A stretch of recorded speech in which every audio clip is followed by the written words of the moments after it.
Well, welcome back to SQL in the City. Hopefully you've enjoyed Kathy's session and everything else we've got going on, and we've got more to come. Right now I've got Chris. Look at Chris. Trying for Steve. I think I'm going to take Chris back to Colorado because none of my kids will dress like this. Can I adopt you? Yeah, absolutely. Would your mom be upset? Nah, she wouldn't mind. She'd be fine. All right. Well, welcome to our session on strategies for compliance, challenges, and technology. So Chris and I both work in technology. This is true. As we've kind of gone through some of the DevOps stuff and then some of the compliance stuff with GDPR, yeah, absolutely, we recognize there's lots of challenges for us. So we wanted to talk a little about how we might solve some of those when we're building software, right? Absolutely. Some of our customers do these things as well. So let's talk about that. So I'm Steve Jones, I'm going to let Chris introduce himself first. I'm clearly Steve Jones, but also I'm Chris Unwin, and here I'm the Data Privacy and Protection Specialist at Redgate. My background, I went out of university into SQL Server development, and then ERP maintenance, and then ended up here talking to customers about something I love. Yeah, and Chris is a wonderful addition to our team. You've been here a few years now. 3 years? Yeah, 3 years now. And so you may actually talk to Chris if you're looking to implement some of our solutions, or you're struggling with especially any of our compliance stuff. Chris might be the person to talk to. And so I'm Steve Jones. I work for Redgate as well as an evangelist. And I founded SQLServerCentral, which is really how I got here because Redgate purchased SQLServerCentral. But I've been working in this industry for, I think, 27 years now, 28 years. Not so long. Yeah, and so I've worked in a variety of big and small companies in different industries, including a number of regulated industries. So I've had some of those challenges of legal regulation or industry standards or anything like that we have to comply with. Absolutely. And so one of the things that we want to talk about is something we've noticed a lot lately, right, Chris? All the time. We're seeing security issues constantly from all sorts of companies, and they seem to be getting bigger and bigger, right? All the time. We don't see thousands of records, right? We don't even see single millions of records, right? No, we're talking multiple millions of rows. Yeah, and so we've put some up here, but there were two that we found in particular that Chris actually pointed out. I thought they were very interesting. So Exactus, it's unfortunately a U.S. company, slightly embarrassing. Why don't you tell us a little about that? Absolutely. So Exactus, not always a household name, but the most recent data breach, obviously, 340 million rows of US information being lost, and we're not just talking, 340 million, that's it's like the population of like the US, the right? That's population like of the a US. record for everybody. Exactly, and that's individuals, households, businesses. That's a lot of information. It is, and what's surprising is, so this was just in June, if you read the title, I didn't even hear about this until you had pointed it out. It got glossed over completely. It's not the same as the Equifax breach, which obviously it was on everybody's lips at the time, but now there's this, and it's bigger. But I work in marketing, and I know there's a lot of information in marketing that many of us would not want released. So that's kind of embarrassing. And then there's this other one, right? BMO and Simply. Yeah, so that was Canadian health information that had been captured, and the very fact that they're holding out for $1 million in I think it's Ripple, that it just really comes home to show you that it's not just fines or regulation; it's actually protecting customers' information, and actually the fact that there is a lot at stake here that you can be held up for. Right. And what's kind of amazing to me with this is that that wasn't widely reported either, but you've been in development, right? And I've been in development too, and I couldn't imagine my boss walking into the office and saying, are we sure that our systems are secure because we've just been handed a ransom note for $1 million or £1 million or anything like that, which that would be a bad day. It becomes a very hot and sweaty moment. As Grant would say, it might be a place where we need to work on our CV a little bit, and, be prepared for what goes wrong. So as we talk about these breaches, and as certainly at Redgate, we're spending a lot of time and effort trying to find ways to help you build software and protect your systems in ways that comply with any regulation that are out there. We find that there's some interesting facts that we've seen here, right? So finance and insurance, obviously, there's money involved there, and so it's no surprise that those are lots of external attackers. But this one in healthcare, I think, was kind of fascinating that over half of these breaches are from internal users. Yeah, but it can be just accidental. So you could have, for example, something most recently that Chris Kurzweil, who I was with earlier on SQL in the City, he and I were talking about earlier, which was the printers that they had. A US company had a bunch of printers that they decided we're going to modernize, we're going to get some brand new ones, so we'll throw these old ones out. And they had the hard drives still in them, and they hadn't thought that they might have saved documents, saved images on these hard drives. Right, and we see similar things. People will sell off laptops, right, as well. Certainly no shortage of people emailing the wrong person, potentially absolutely. emailing records there and stuff. So that's kind of disturbing. And then, hacking is about half the cases, right? External hacking, I think, going on. But this privilege misuse for me, I first thought that maybe 12% is not so high, right? It feels that's a low number. But I used to work in a team of 20 sysadmins where we manage the systems. And I don't know how many people we here have at Redgate. We probably have like 8 or 10 that manage our systems. So that means one of them is going to misuse privilege. Hopefully it's not either of these two. But, that would have been in my company. 2 people, on average would have had privilege misuse to lose data, which that feels too high, right? Yeah, even though the number's relatively small, when you just look at the number, we'd prefer it was closer to maybe 0. Well, preferably closer to 0, but if it must be 0.1. Right, something much smaller. So if you see something, say something, right? Now, of all these breaches, we've got all these systems, infrastructure here, all these things. I mean, honestly, the number one asset is databases, and that 100%. is a problem because it's that concentrated data. Many of us don't have encryption on our systems, and people are just stuffing data in, right? We're putting all this data in. I'm sure you see it with customers all the time. Absolutely. It's not a second-class citizen anymore. It's the primary asset. And that's been most of my career, and we spent a lot of effort building and managing and maintaining these databases, and they're those targets. That's where we typically lose the data or get the data, because losing a spreadsheet or two is maybe not as big a deal as losing a terabyte of data or hundreds of megabytes or something. 340 million rows. 340 million rows, right? Which is actually a search database, not SQL Server, but still, it does happen. So as we move forward in our careers, right, we're technology professionals, and we're dealing with customers and clients all the time. We see that they have to respond and deal with an increasing tide of all this legislation, right? Yeah. GDPR just took effect this year. Absolutely, in Europe, and then across the board, it's set the precedents, really. So we've got things like the California Consumer Privacy Act, no guessing there, it's in California. Right. But then obviously Colorado. Colorado just signed a law, the SHIELD Act. I don't think it's passed, but in New York they have a draft for the SHIELD Act, and I think various other countries as well, Australia, Japan, other places are basing their legislation on what the GDPR is. It's just a benchmark. Right. So we have to deal with those, but we still also have to deal with various industry regulations that come along.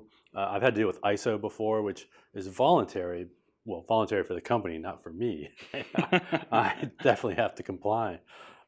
But what's kind of scary in some of these is that it's starting to affect us and our jobs, because there's also the potential for prison, not just that the company might pay a fine, but we could be criminally responsible as well. But even above that, obviously, we've got reputation to think about. Absolutely. It's the bomb going off is the furor that explodes on social media, in news. You then got the fines that come, but actually it's that irradiating effect afterwards, the damage that it can irreversibly do to a brand. Right. Because these days it's so easy to switch brands. I know there was is it the IBS or TBS bank here in England that had the issues? Oh, TSB. TSB. Yes. Right, and they're still having issues, right? From April to now, they're having issues, and I wonder how badly that's going to affect them, and that customers can just switch banks now. Yeah. It's an easy thing. A loss of faith. Right. Whereas when I was 20, that typically didn't happen. We had relatively few banks at the U.S., and so it wasn't as easy now. But certainly, any business could have that same issue, right? Lose business for years and years to come. Absolutely. After a breach.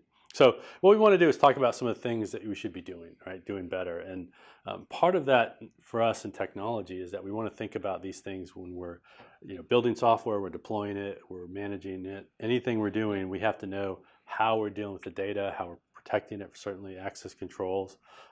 And then I think that at the bottom, this phrase is really good, that we can't just talk about it.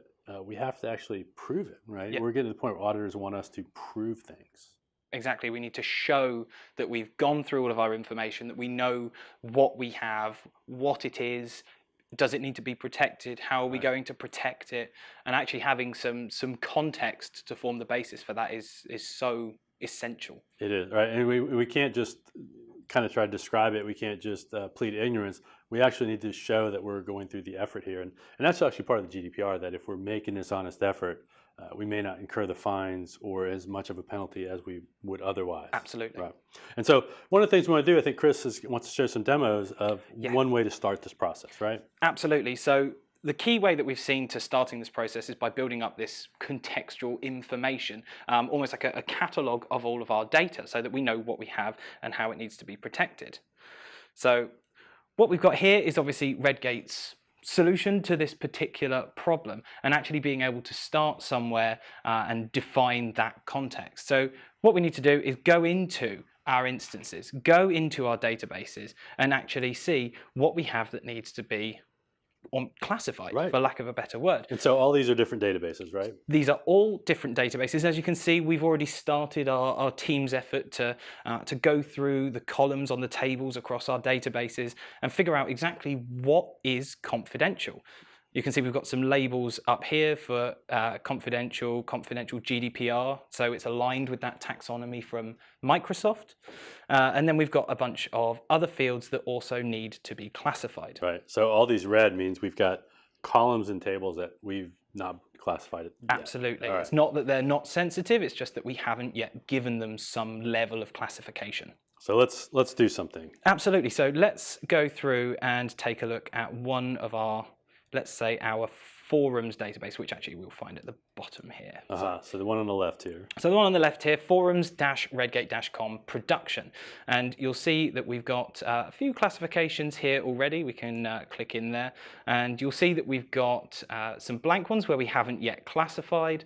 But then we've also got, for example, article's name. You can see we've got it as other general. So it's not sensitive information. But at least we know that now, right? Absolutely. That's important. That's important. So we can also see that the tool has started to do a bit of the legwork for us. So utilizing an algorithm, what it's doing is taking a look at some of these column names. It's actually given us a number of suggestions. So we've got the information type and the sensitivity labels here.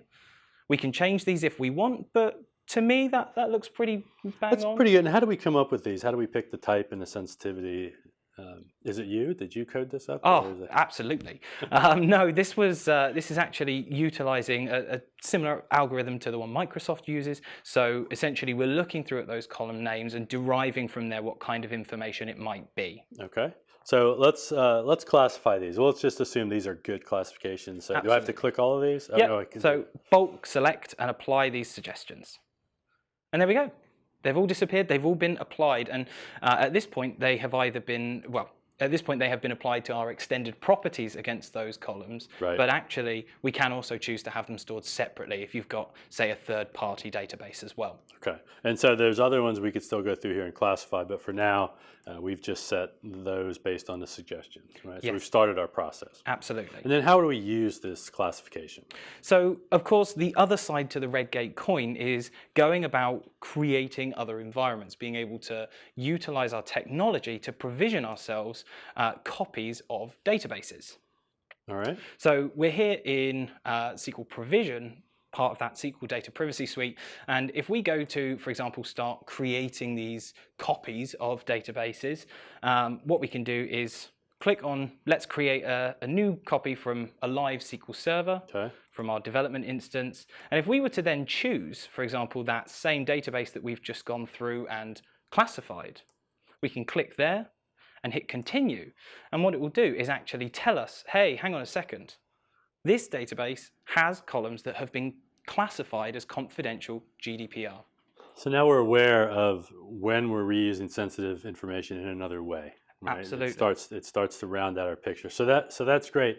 And that kind of leads us forward to the next part of this. Yeah, right? Absolutely. So let's jump back out. All right.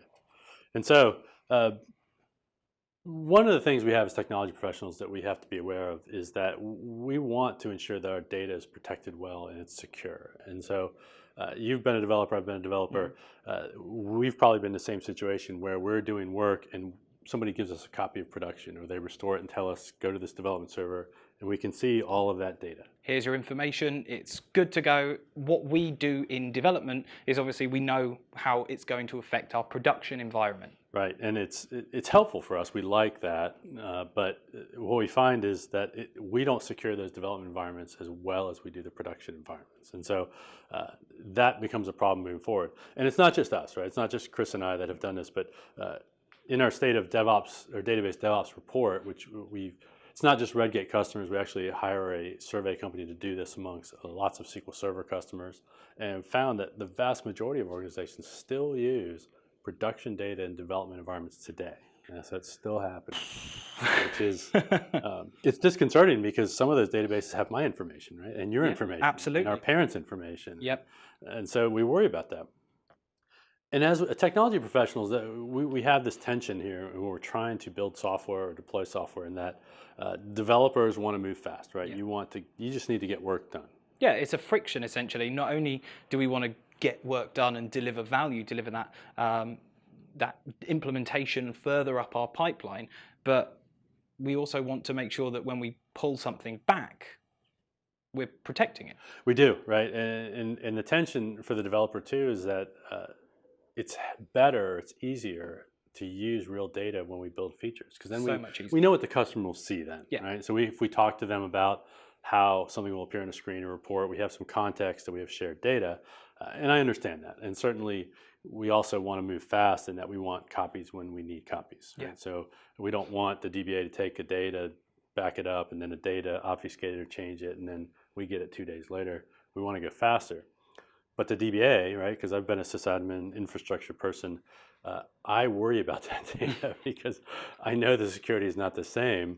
And I want to have the copies accounted for. I want to know where they are, because if I get audited or I get asked a question, or God forbid we have a breach and somebody asks me where was the data, I want to know where everything is, Absolutely. right? And that means I want a little more control of it.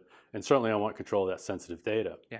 And now that Chris and I have classified it, or at least started that process, we're aware that in that production database, we need to be careful with some of that data. And so the last 4, 5, 6 years at Redgate, we've spent a lot of time and effort trying to build DevOps solutions so that it's easier for you to build your software. That's really our goal. We want it to be easier for you to build database software, and certainly monitor, protect, and all that stuff as well. But we've talked a lot about DevOps, and so this standard flow, which you've used with customers, I've used quite a bit. I have developers starting on the left, and they're putting their code in source control. We're using automated processes to validate that this works. And then we want a consistent way to push this out to downstream environments, to QA, to testing, to staging, to pre-prod, to training. Whatever environments you have, we want to be able to push that data out on demand, and eventually get to production where it's watched by the sysadmins, right? But this is kind of only half the story, right? It's an incomplete picture. There's still one thing that's inherent in this process, particularly when we're talking database DevOps, and that is, of course, data. Right.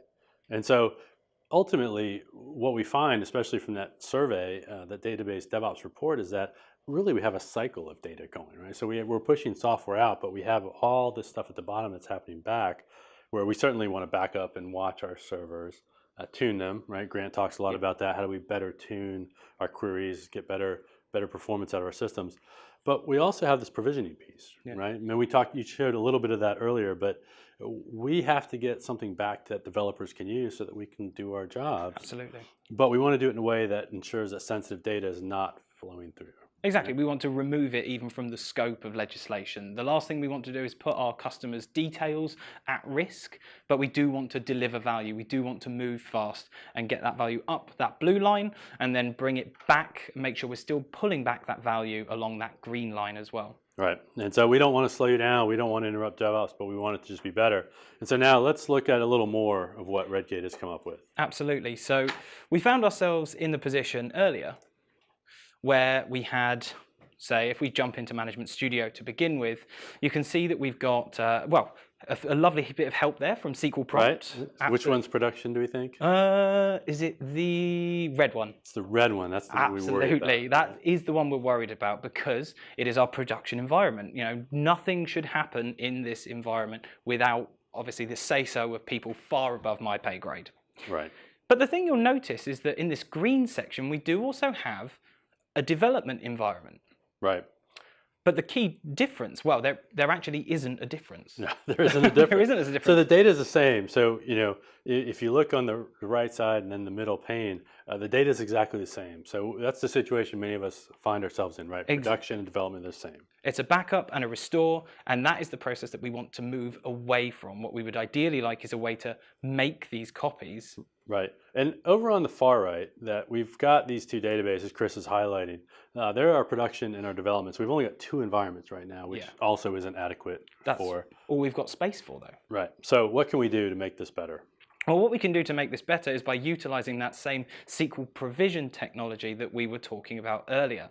Now, part of SQL provision will allow us to create the copies that we need, but ensure that they are desensitized. So do I need to click through the GUI like we did earlier and build all those environments? Oh, that would just be a nightmare. And remember, automation is our friend. Absolutely. What we want to do is to be able to have this process complete, protect all of our data, and create these environments straight away. So as you can see here, we've got just a few lines of PowerShell, just about 20 lines. And essentially, these all come pre-packaged up with SQL provision. We've got a number of commandlets that you can use for creating these environments. So the first thing I'm doing is I'm basically saying to SQL provision, hey, this is where I want you to do everything. This is the file share. I want you to put my copy of the database and exactly where my development server is. But then also I've given it the location of our masking set file. And what does masking mean? So what are we doing here with masking? Sure. So one of the key components within SQL provision is actually Redgate's data masking technology. And what that allows us to do is pick on a column by column basis exactly how we should anonymize the data. Now this is beneficial because we don't have to blanket mask. In fact, it prevents us from blanket masking, which can be really bad, especially if it's trying to make up its own mind as to how it should mask. Right, and we have complete control. We're not going to show that today, but if you want to see more about that, certainly you should check out the Redgate Hub, and we've got articles and other things. Absolutely, the Redgate University has got plenty on data masking. There we are. So we make a copy here, we're going to mask it, and then what are we going to do? So we're taking the backup copy of our production database, we're applying that mask, we're giving it a name, so the forums-redgate.com production image, and then finally saying, hey, let's pass out all of these copies of the databases to Chris, to Becky, to Steve, our developers, but then we also need a testing environment and a QA environment as well. So we'll create 5 databases from this one. 5 databases, one copy. How long do you think it's going to take? With the masking? 3 hours. 3 hours. Well, I tell you what, let's actually hit play and see what happens. All right. So we'll jump back across into SQL provision, and there we can see it actually going through the process. 1%. That's slow. So, well, it jumps. Oh, look at that. There we go, 83% already. So what it's done is it's now running that masking set against the copy, and before I can even finish my sentence, it's then finalized this image, placed it onto a Windows file share, and is then spinning up these differencing disks essentially on the hosts where we need to consume that information. So for the purposes of today, bit of a cop-out, I've delivered them all to the same development server. That's fine. But they could be delivered elsewhere. Right. And the thing is, you'll notice that there's a bit of a difference. Yes, this wasn't a big database to begin with. Right. But regardless, if the image had been 102 gigabytes or even 10.2 terabytes, our differencing disks, because they're just referencing back that image, would still be about 46 megabytes. Right, and the time to create the databases is about the same no matter what, right? The image takes time based on the size of your data, but once we have that, the databases are pretty consistent in time and size. Yeah, right? absolutely. So what does that look like now for me as a developer in Management Studio? So let's jump back over into Management Studio and let's refresh our databases. Yeah, let's see what we got. And instead of those 2 environments, we actually have a number of dev, a QA, and a testing environment as well. So we've got 5 additional databases, and then what about the data? Let's look at the data. So let's change it. Let's look at your environment, All right, Steve. let's do that. So there we are. SQL prompt, again, giving us some nice, helpful suggestions. Let's rerun our query. But if we look at that, then we can see that in row 6, where we had we now actually have in our development database, Elmo. I'm Elmo now. You're Elmo. That's excellent. I'm Elmo. So essentially what we've been able to do is give all of our developers, our test, our QA, copies of our database, full copies, but essentially they're not full copies. Right. And they've been protected, removed from the scope of that legislation. Now, these are writable databases too, right? So there's Yep. no reason we couldn't just write queries that update, add information, delete information. Yeah, absolutely. We can work away on them, and then when we're done, we can drop them, spin up a new one, or we can even use the PowerShell to just reset our own. And they're all independent, right? So my database and your database and Becky's database completely separate. Completely separate. They don't rely on one another whatsoever. But of course, they could be hooked up to some kind of, I don't know, source control process, and we could more easily share changes that way. Right. So then we have the ability that we can give each of us our own sandbox environment. We don't interfere with each other, but we don't have the issues of time and space that I might have if it was that 100 gigabyte database. Absolutely, right? And then not sensitivity either. Exactly. Well, that's excellent. So SQL provision is kind of amazing. I think this is one of those tools that I really wish I had had 20 years ago when I was building database software full time, because it really changes the way that you do development. It Absolutely. just fundamentally does that. You know, and it does it in a couple of ways. Certainly, there's the time savings, right? Building those databases quickly. We saw you build it in a couple of minutes, less than a couple of minutes, right? We had that 100 megabytes just kind of copied.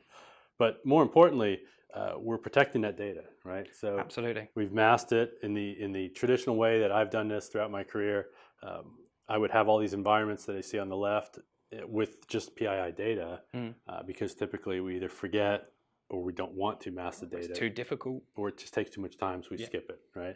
Today with SQL Provision on the right, using Data Masker and SQL Clone, not only do we get these environments protected from PII, but I get more environments using less space.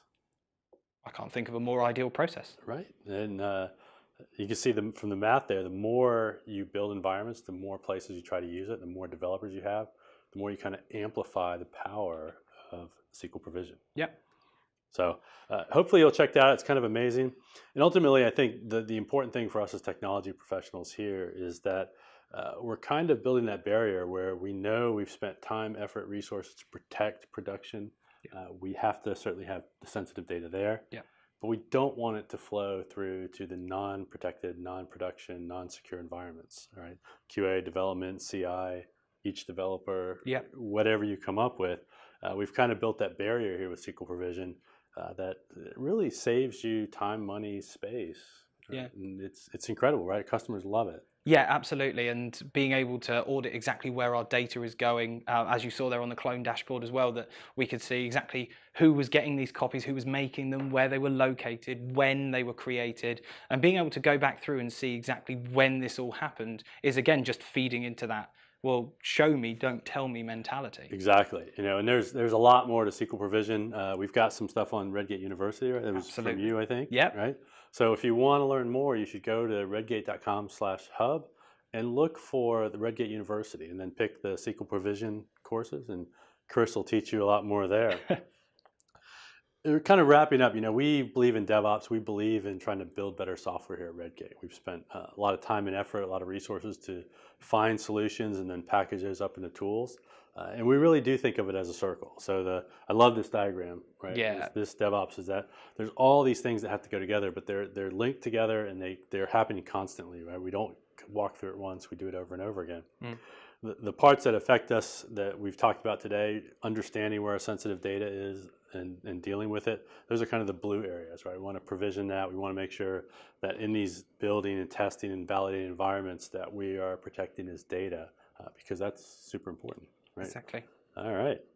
If you want to learn more, you'd like to find out more, you can always email us. This is a SQL Provision email that goes somewhere downstairs, I think, right? Yeah. Oh, it goes to all the important people. Yeah, it goes to a different Chris, I think, actually.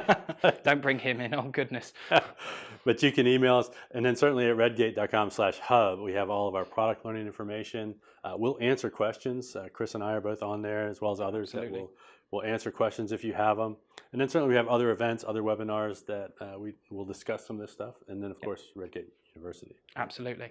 And certainly you can feel free to contact Chris or myself if you want more information. But thanks a lot for watching. I think next we've got a special guest, Rob Richardson from Arizona, and he's going to do a fantastic job of full stack development, I think, I hope. Yeah. Rob's pretty good. Anyways, thank you, Chris. Brilliant. Thank you very much, Lovely Steve. shirt. Thank you. We'll see you soon. See you soon.